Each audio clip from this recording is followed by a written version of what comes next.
now.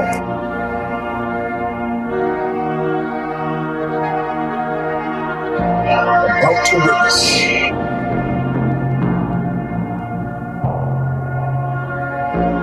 the awesome, crushing might of the Eugene S show.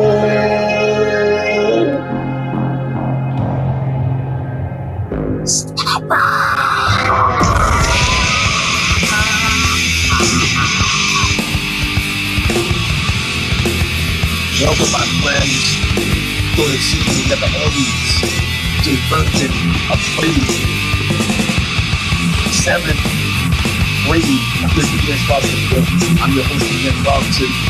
Please allow us a intro and sung by Bob White. Still available, Revelation Records. What is it? All of the Dust, written by the band Stigmata, sung by Bob Riley. The song is called Intro, All of Nothing. Still available, like I said, from Huntington Beach. Revelation Records, Huntington Beach. Yeah, Huntington Beach, where they shoot you to death in a nightclub, take your car with a hammer, and run your motor boat out of town on a rail to open up a Sunset belly restaurant. Shouldn't be belly restaurant in Central Florida. Listen well. Yeah, I might be a little jet lag. Just a little bit. But listen well before we start the show.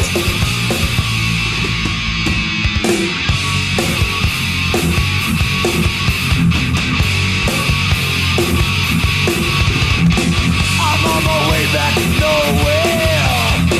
I took my time, but I could not get too clear. But I'm taking it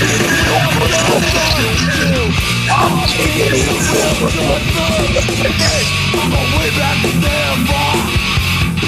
So please play back and forth with nothing.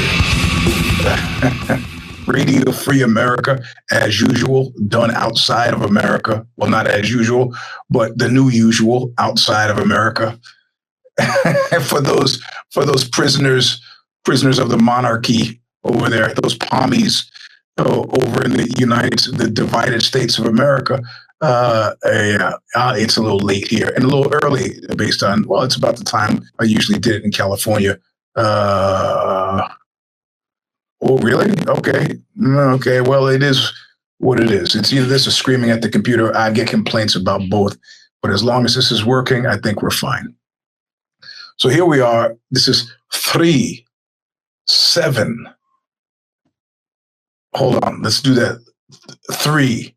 I think that's what the show was. You just wrote the show, Stomper, and let's catch you up a little bit. So some of you I met on the road, talked about that all last week in the shows that remained. Met a few more yous. That was good. Clearly, the show Stomper contingent showed up in significant enough numbers, with the exception of Mr. Is there. Jimmy Israel, with the exception of him, everybody showed up who even gave an inkling that they were going to show up or could have showed up, and all of you bought your own tickets. One of you, Candy S. Kami, you actually had me put your girlfriend on the list because you already had your ticket, which was easily a respectable thing to do. That was me doing it without even quizzing her about the fight game because I knew she wasn't trying to game the system. So no. I know you would have done it if you could. Some people got to live life, and you've seen me enough times and the band enough times. I don't know if you haven't seen Woodwell, but you've seen Oxbow enough times to qualify as a lifer. So you got the general idea. So anyway, the people who showed up, I can think Todd from Dead Rider showed up. It's one of the cats from U.S. Maple showed up. King Coffee from the Butthole Surfer showed up. Gerard Cosloy from Matador Records showed up. back then, just people showed up at some of these shows that I was totally surprised to see. I mean, people that you don't like the time played in Texas, and I saw Thurston Moore. I jumped off the stage immediately after the show was over and said, "What are you doing here?" I came to see you play. I was like, "Why? Why?" And be careful with that next time. I got hit with that next time for 38 years with Oxbow by many people. So many people I know, because they came to me this tour with Boonwell and goes, I missed you. I said, did you get here in time to see the Boonwell show? Nah, I got here a little late. These are people. God knows if I didn't like music so much, I would set it as my life's plan to do exactly that. Tell people I almost did something for them. I almost did something for you that you would like, but in the end, not so much. So high points. I haven't done a tour diary yet because I haven't really been obsessed with the tour. It went as it was supposed to, smoothly, and I did. It didn't. The shows that were underattended did not surprise me. I haven't been on a stage in the American South for at least 10 years. The last time I remember doing anything in the American South, I was doing spoken word opening for, doing support for Scott Kelly, who was playing a solo acoustic guitar. That was the last time I played like Atlanta or,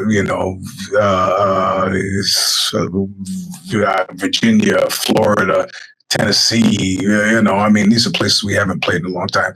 So I expected there to be exactly what there was. When I say underattended, it's not the fault of the people who showed up that everybody else didn't show up. But I'm talking about audiences of 20, 30. These weren't our best shows. We played great every show because it's not the fault of the people who show up that nobody else showed up. It's not my business. It's the promoter's business. We had a deal with a little promoter chicanery in Toronto. Didn't want to pay the $4,000 fee. Didn't want to pay the $2,000 kill fee. That's largely on the head of the booking agency. We count it as though we made that money, but otherwise, what can you do? In the old days, and this is why I stopped doing business for Oxbow. In the old days, I would say, you're going to pay that money or you're going to be hospitalized in a month. And people would sometimes laugh, and I go, you should note right now, I'm not laughing. You can start making payments now, gestures of good faith, but you are not going to get away with not paying that money. Okay. Absolutely not. You will not. But other than that, the thing is, a couple of things. I knew no matter how much I talked about how painful of a baton death march touring the United States is, I knew I would never be able to convince the Italians of that because, from their thinking, one, America's a cool, undiscovered space and place for them. So it would have to be super horrible for them to be disappointed. And two, the reality of it is we're doing it because our Italian record label said, the record's doing great here. We already made our money back. We're in the black. We're selling tons.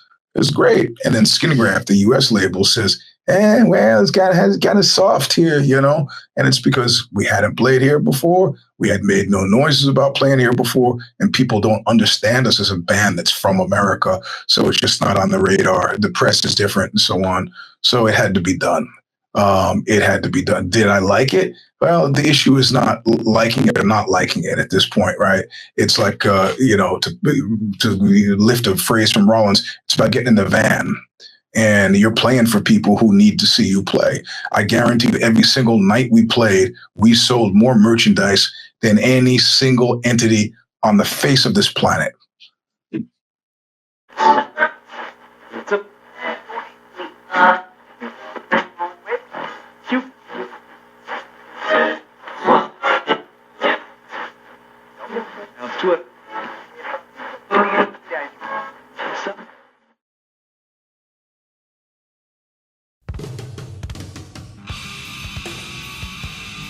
Thanks for listening.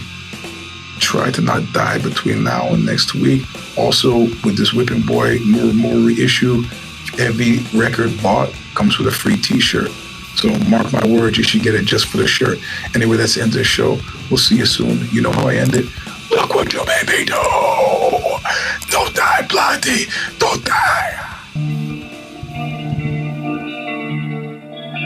Thanks for joining us this week for yet another episode of the Stomper podcast, featuring your host, Eugene S. Robinson.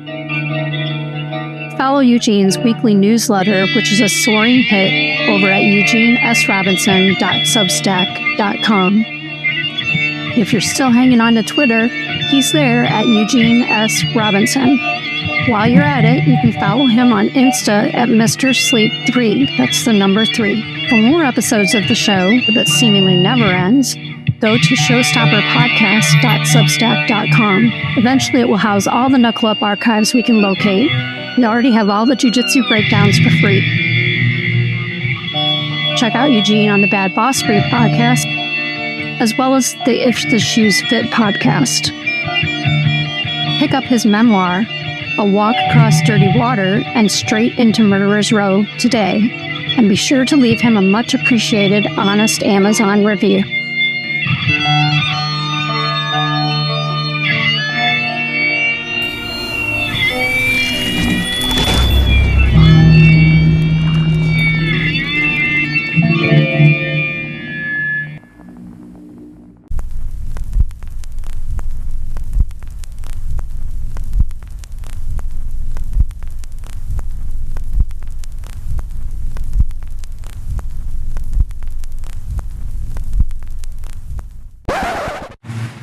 Are you still there? I'm here too. This is me, June M. Williams, Eugene's producer.